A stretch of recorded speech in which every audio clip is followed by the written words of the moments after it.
You are listening to C-Suite Perspectives, a podcast series from the Conference Board, providing business leaders with trusted insights for what's ahead. Welcome to this episode of C-Suite Perspectives, a new podcast series by the Conference Board.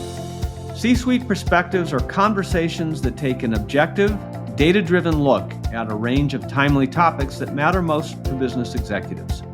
To help us make sense of these topics and how they'll unfold, we'll sit down with thought leaders and do what we do best, which is to provide insights for what's ahead. I'm Steve Odland, CEO of the Conference Board and the host of this podcast series. In today's conversation, we're going to be talking about leadership in a virtual world, how leaders can preserve culture, successfully manage their teams, and proactively prevent breakdowns in this new virtual world.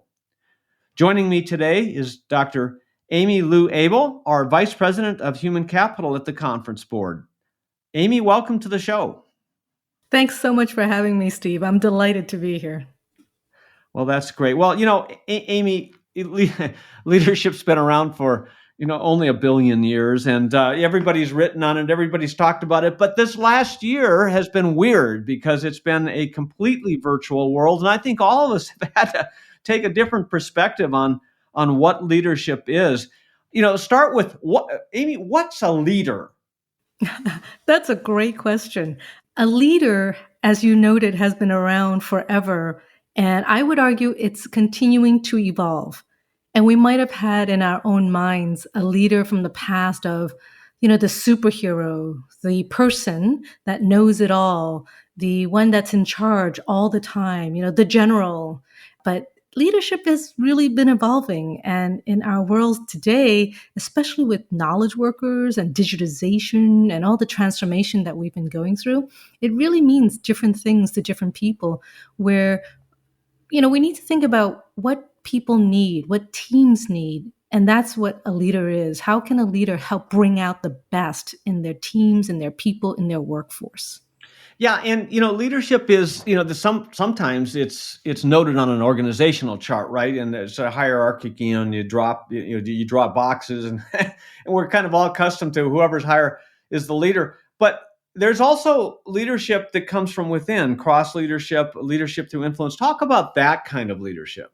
Yeah, absolutely. It's very much not about the boxes and the org chart anymore. I think many of us experience that even today in our workforces and in our workplaces. What we see leadership evolving to and have been evolving to are things like facilitation, coaching, empowering teams and people, right? That it's not about, and you can do that regardless of which box you're in on the org chart. Right? So how can we influence? How can we facilitate? How can we coach and empower our colleagues, ourselves, and even empower up, right? How do we support the leader that's in the box above us to do and bring out the best in what we need to do to support our customers and support our clients? Yeah, I think that's really well stated. And I've always thought about this. I don't know if you remember, if you had this in your grammar school, but remember when they used to say, you're the leader for the day, and you could, take the line of the kids in from recess or whatever. I don't know if you had this experience, but the one time that I got to do it, I thought, this is going to be great. I'm the leader. And then you were walking forward, nose to head, and you just wonder, is anybody behind you?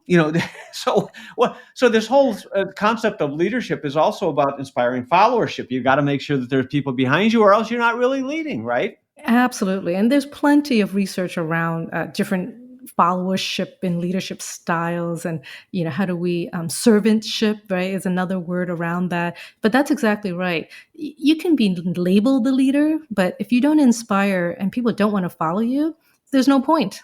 Right? They might even be forced to follow you, and they'll do it grudgingly and without the engagement and the motivation that we really need our workers to be today. Yeah, and in an in-person world, like my playground analogy, you can look around and see whether people are behind you. A virtual world's a different deal, isn't it? So now talk about the challenges of, we talked about leadership, just generally, but talk about what does virtual mean, first of all, and then how does the whole aspect of leadership change in that environment? Yeah, great question. I think everyone is struggling with that one. So first, let's do some basic definition. And the worst part is this virtual thing. It could mean different things to different people and different organizations. So I would say it's very much an evolving term. And organizations may choose to define what virtual means to them and only themselves. So generally speaking, what we see in our workforce are, three groups of people. Those that go in person, they commute to a physical workplace, whether it's a factory or a plant or an office building, and they go in every day, 5 days a week, and that's what they do. The virtual group is actually a little bit easier to understand, where they're 100% outside of the workplace. They never go into the office, or maybe just occasionally once in a blue moon. And we've had groups that have done this for a very long time, right? Things like, for example, folks in sales or customer service teams. We do know that these teams have always operated 100% virtually. Now, the last group, and what this past year and a half has shown us, is a complete flipping of how we see the workplace. We have this hybrid group, and these are individuals who commute into a workplace anywhere from 1 to 4 days a week. And it varies significantly. So this is the group that we have seen grown substantially, obviously because of the pandemic. But even moving forward in the post-pandemic world, we're not going to see that change disappear.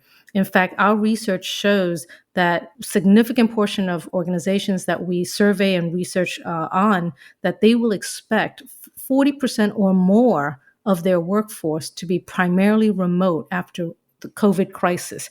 And remote for them is at least 3 days a week. Just to give a point of comparison, in the past, these same organizations had fewer or less than 10% where they had remote workers. So we're going from less than 10% to over 40% or more. And how does that work, right? This is a big change for many of our leaders and our organizations. Yeah, so this is here to stay. I mean, that's what all your research has shown, and I think a lot of people think, well, once we're through this crisis, we'll just flip a switch and go back. But that's not what companies are telling us. That's not what employees want anymore. So therefore, this whole notion of leadership needs to evolve from where it was pre-pandemic to something new entirely. Yes, yeah. So let's dig into that a little bit. Absolutely. So let me put forth an idea just for all our listeners that yes, the world has changed and this hybrid workplace is very confusing and chaotic, but good leadership and being a good leader is not changing that much. Okay, so a good leader is always a good leader. And what we're talking about in the future is really requiring tweaking and doing things slightly differently. And so it's not as daunting as I think many people fear and ponder on. So let me give you a fun example of this, right? So those of you that might be a good cook. So I used to cook a corned beef. I love corned beef, and I cook it in the oven. And, those of you that know, it takes like hours to make it really tender, 3-4 hours, and it's great. Well, now I'm an Instant Pot fan. I can do the same corned beef in an hour or less, right? It's the same cut of meat, the same deliciousness, and the same end result, but I went about it in a different way.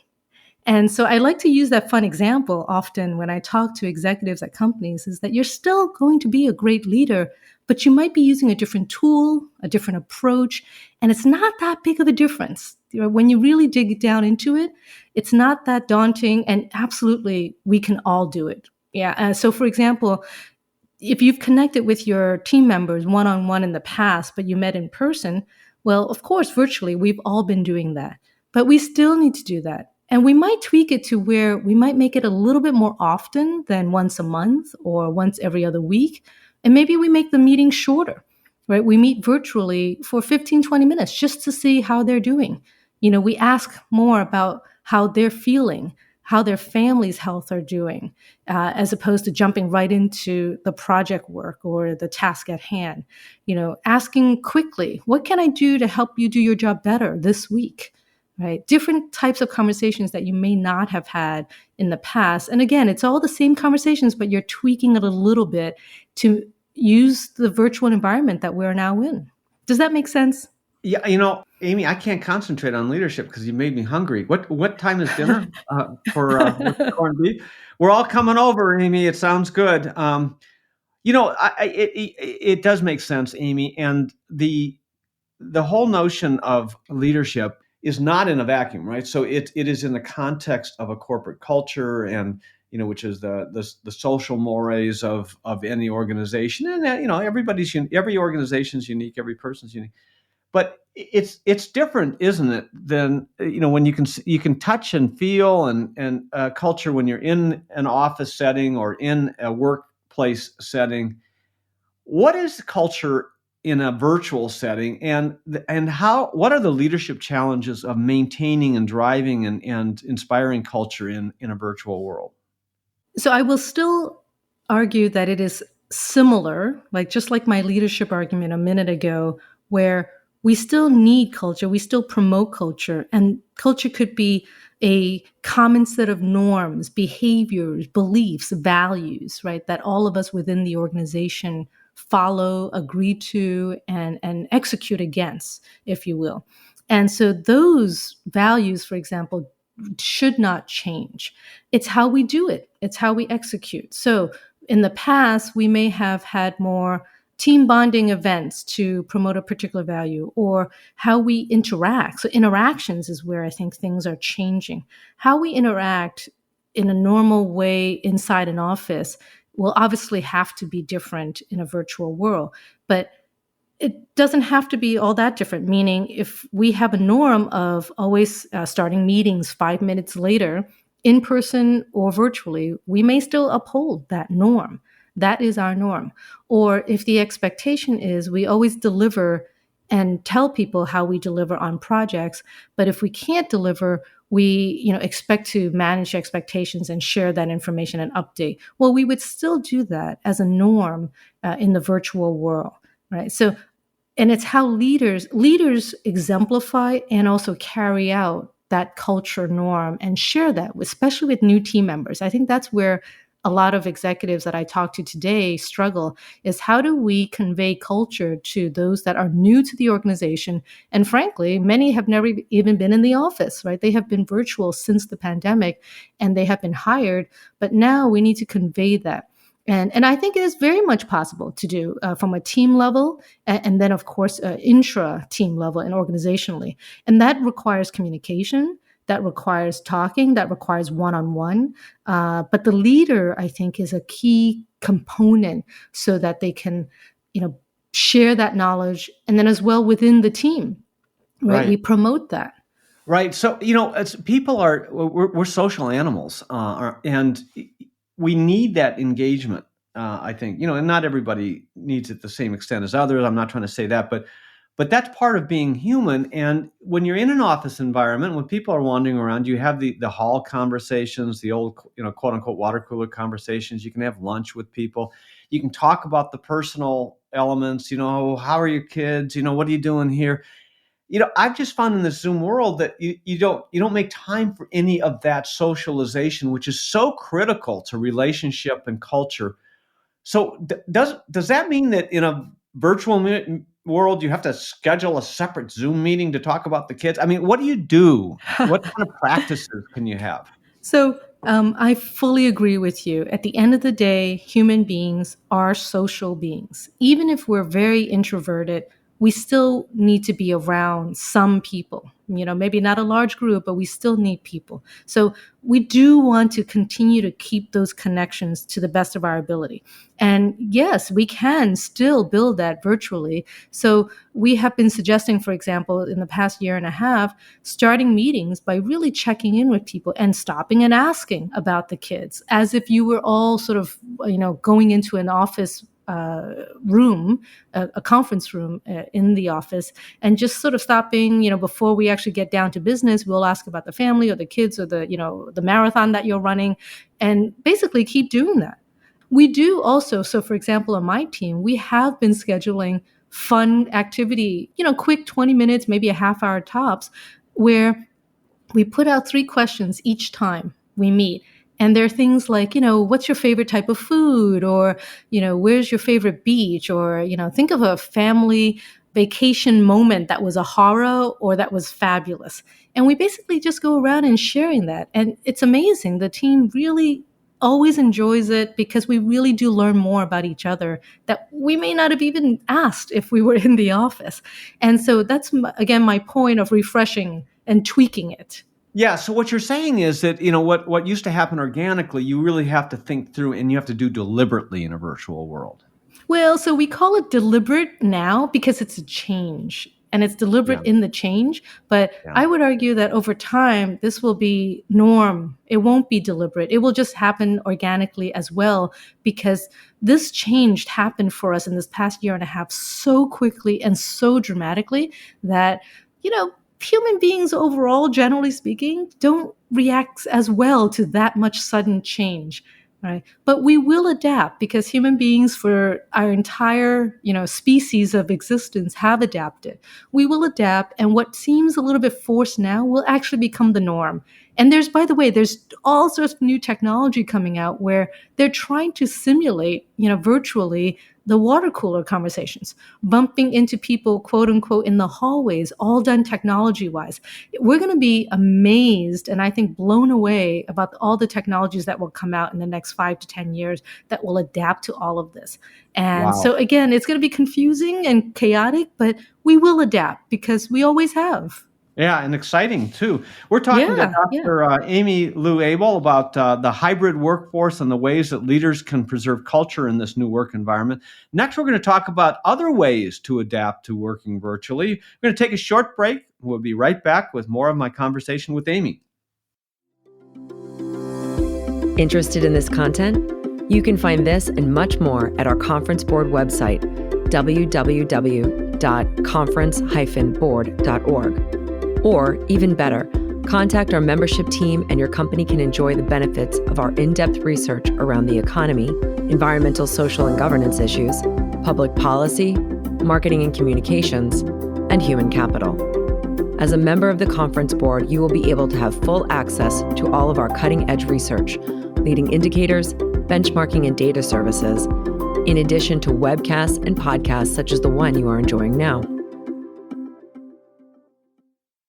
Welcome back to C-Suite Perspectives. I'm your host, Steve Odland, the CEO of the Conference Board, and I'm joined by our Vice President of Human Capital, Dr. Amy Lui Abel. Amy, welcome back.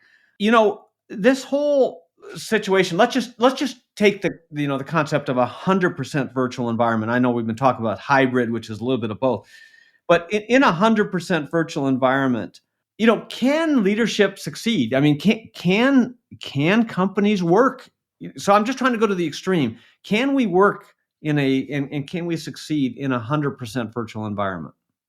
So I would argue that we have already been doing that, just not at the scale that we are seeing today.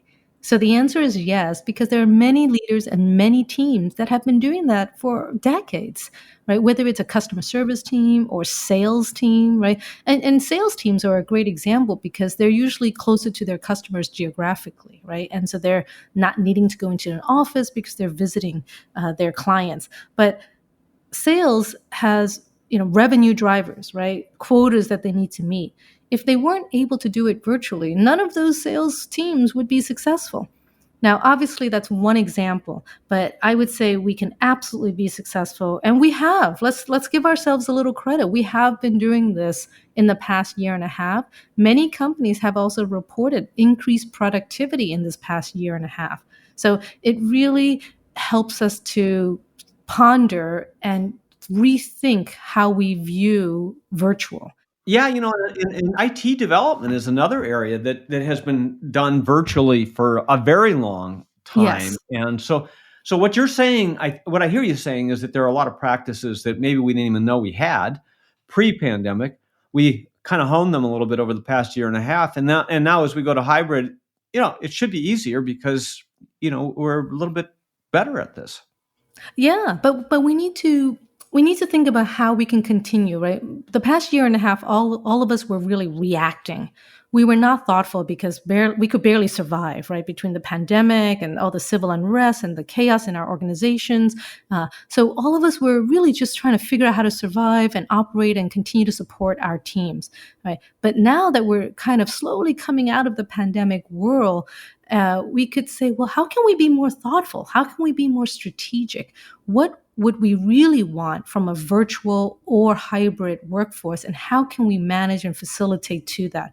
That's going to be the challenge of this next few years for HR as well as strategy in the organization, and basically how we all operate and how we all interact with each other.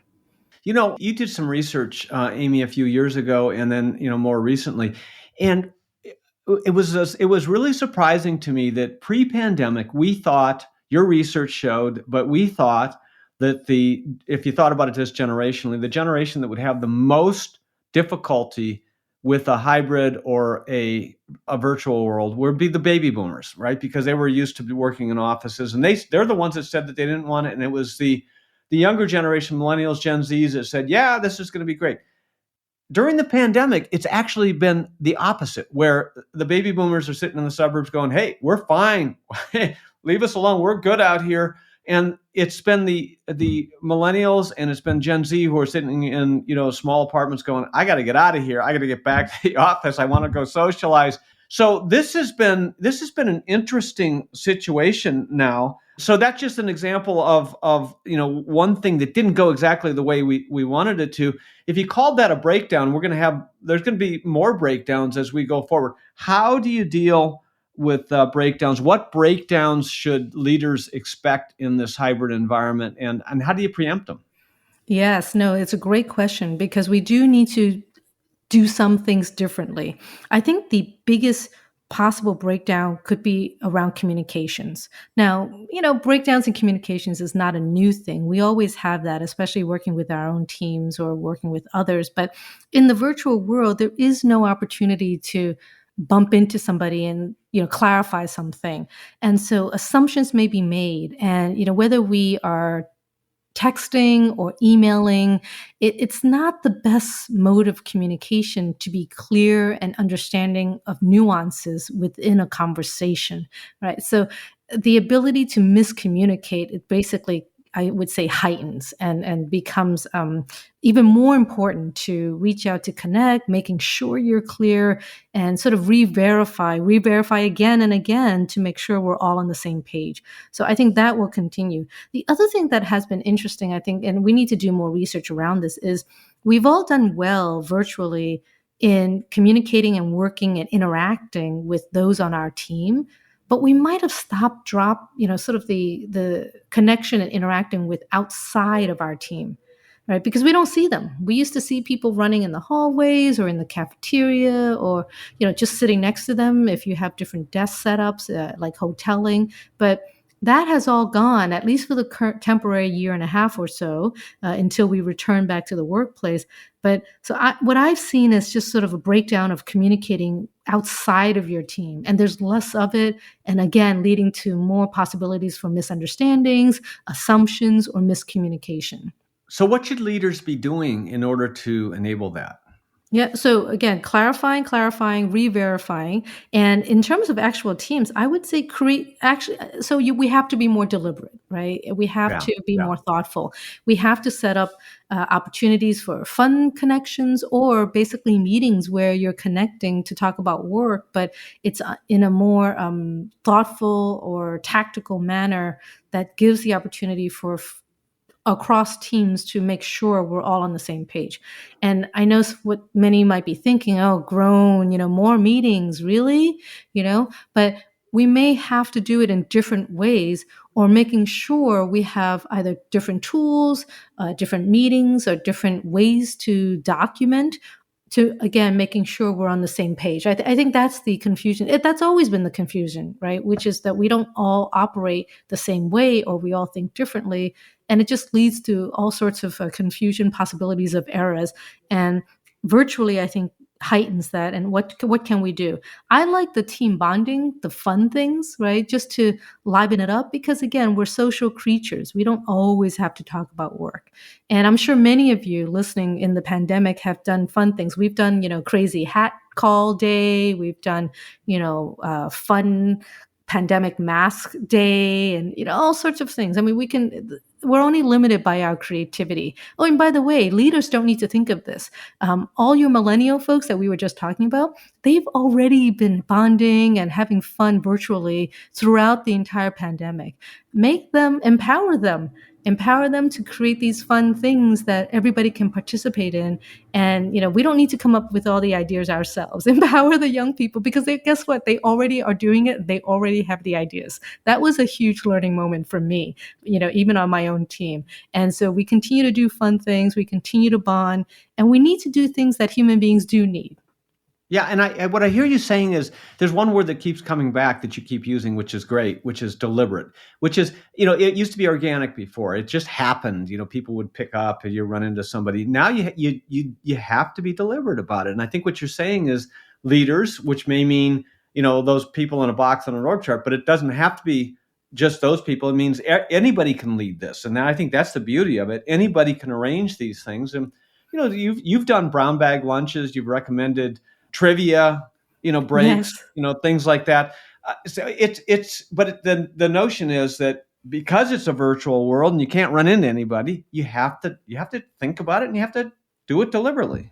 Yeah. And again, it feels a little awkward right now because it's still a fairly dramatic change, and most of us might not want that. We kind of like what we were doing before, right? That's a little bit of human nature. The only other thing I wanted to mention from a leadership perspective is paying attention in this post-pandemic and hybrid and virtual world to the well-being of our employees and those on our team. Unfortunately, there's been a ton of research and a ton of data from ourselves at the conference board and from lots of places, research organizations around the world, where mental health and well-being of our employees have suffered in this past year and a half. And the person that's closest to this is the team lead. Right? The leader that can sort of reach out and say, how are we doing? How are we feeling? I don't know about you, but I don't usually have bosses that come around saying, how are you feeling today? Right? And really asking and really listening to the response. How are they feeling health-wise, and how are their families? And just check in with people. Just check in, but in a really, authentic, genuine, well-being focused kind of way. So I would really want to encourage and emphasize that for leaders in our current and in our future world.